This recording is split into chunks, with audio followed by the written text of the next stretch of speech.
मालवणी परिसरामध्ये 72 लाखांचं कोकेन जप्त करण्यात आलं। कोकेन विक्री करणाऱ्या नायजेरियन नागरिकाला पोलिसांनी अटक केली।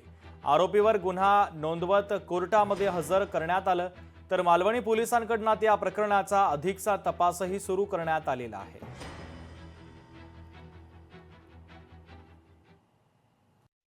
आपले मालवणी पोलिसांचे गुंडा स्क्वॉडचे लोक नेहमीप्रमाणे पेट्रोलिंग करत असताना त्यांना खबर मिळाली की एक नायजेरियन आफ्रिकन व्यक्ती ड्रग्स विकण्याकरिता मवा देसाई गार्डनच्या तिथे येणार आहेत। त्यांनी त्या ठिकाणी सापळा लावला आणि त्यांना मिळालेल्या माहितीप्रमाणे तिकडे एक नायजेरियन व्यक्ती आला असता त्यांनी छापा टाकून त्याला ताब्यात घेतलं। त्याच्या कब्जामध्ये 180 ग्रॅम कोकेन हा अंमली पदार्थ मिळालेला आहे। त्याची आंतरराष्ट्रीय बाजारात किंमत जवळजवळ 72 लाख रुपये आहे। तो जप्त करून पोलिसांनी त्याच्यावर गुन्हा दाखल केलेला आहे आणि पुढील तपास चालू आहे। अजून आम्ही तपास सुरू केलेला आहे।